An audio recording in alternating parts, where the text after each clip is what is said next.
wartime president. Your inner circle's been compromised. Let me fix it.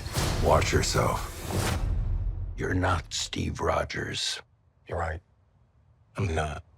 You're not Mr. Wilson, but that's okay. We love you for you. What's up, everybody? It is I, Mrs. Mod, and we are back to kick off the first Marvel project of the year, Captain America: Brave New World. Now, unless y'all been living under a vibranium rock, you know that Sam Wilson is our new Captain America. But hold up, he didn't just happen overnight. Marvel didn't just throw us into this. We did have an entire series, The Falcon and the Winter Soldier, to set the stage for us. But let's be real, I know a lot of y'all really didn't watch it. We all know that was the homework era of the MCU. This movie, it picks up months later with Anthony Mackie fully stepping into the role of Captain America, carrying the shield, the weight, and all the responsibility that comes with it. But it's not just about fighting bad guys. Sam has to navigate what it truly means to be a superhero while dealing with the politics behind the shield. And here's where things get a little crazier. Adamantium is officially back in play. Yes, Marvel is finally connecting the dots from the Eternals, and I know a lot of y'all are pumped to see that storyline come full circle. We got President Ross, who's also in the mix, working to restore Captain America's legacy, but let's just say it's really not that simple. The movie is already loaded with plot, but don't worry, it does a solid job of getting you in the loop. And, well, you know, while we're at it, do yourself a favor and rewatch 2003's Hulk, because they are pulling a lot from that movie, and trust me, something big is coming. We'll touch on some light spoilers, but don't worry, I'm keeping it plot safe so you can still go in and fully enjoy the ride.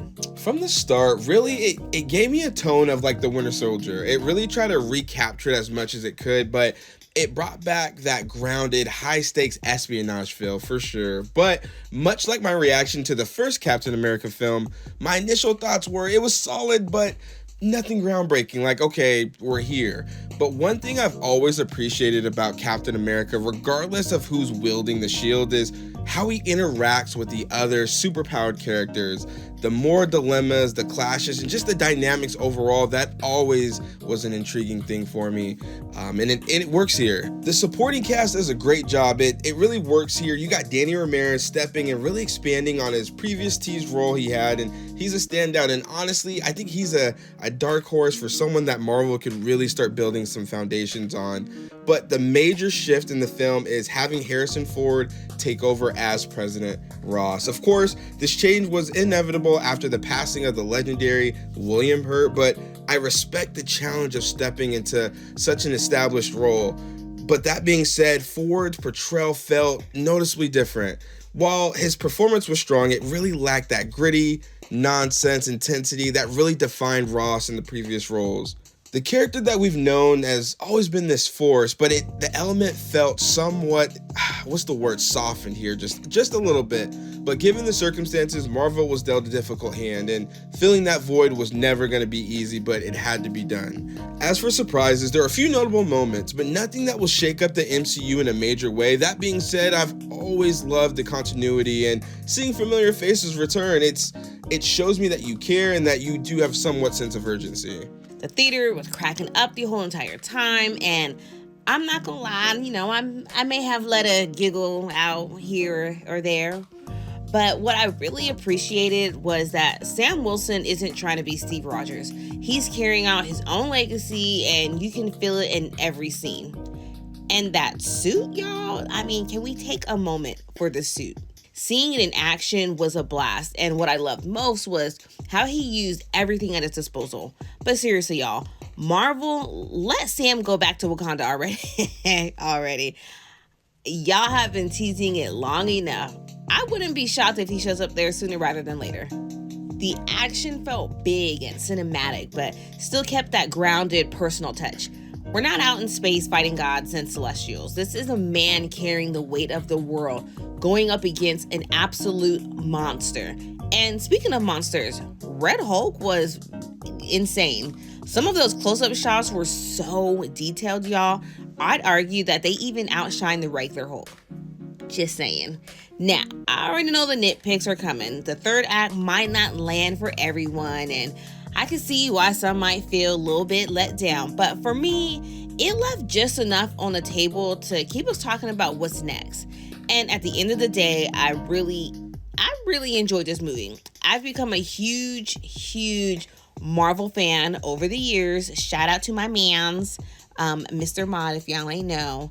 And seeing this in theaters, y'all, it was totally worth it. And speaking of nitpicks, I'm the glass half full kind of guy, all right? So just quick little things. It's clear when the reshoots did happen in that third act, like it's like dramatically clear, and that kind of caught me off guard. And then there's a couple new cast members who's added in here, and they kind of lightly touch like how they got there or who they were, and I have questions. Just kind of bugged me a little bit, but again, I know they're trying to really get to the next step in the next phase, so I'm gonna push it to the side, but I'm curious to see what they do with these characters moving forward. And not to get too deep on y'all, but seeing someone who looks like me leading in a film like this, wielding the shield, it hits different. I know the younger me, he's absolutely losing his mind right now. So all the flowers to Anthony Mackie, not just stepping up, but for handling whatever pressure and expectations came with this role. If Marvel plays their cards right, he could become a major player in the MCU's future. And honestly, watching the evolution unfold has been something special to watch. Will this movie shake the foundations of the MCU? Probably not, but for the real fans, it's still a solid step moving forward. We can't just skip to the finish line, okay? We know where we're going, but let's build up to appreciate the payoff. But what y'all really came here for? What's the verdict, and what do we give Captain America: Brave New World? Check the pulse. In the meantime, I need you to check her pulse. All right, my beautiful people, now it's y'all turn. What did y'all think of Captain America: Brave New World? Did it live up to the hype? Were you excited to see where the MCU is headed next? Drop your thoughts in the comments below. We want to hear from you, your takes, the good, the bad, the ugly, the sad, and everything in between. As always, be sure to tell somebody you love them. We love y'all, and until next time, let us go to the movies for you. Bye.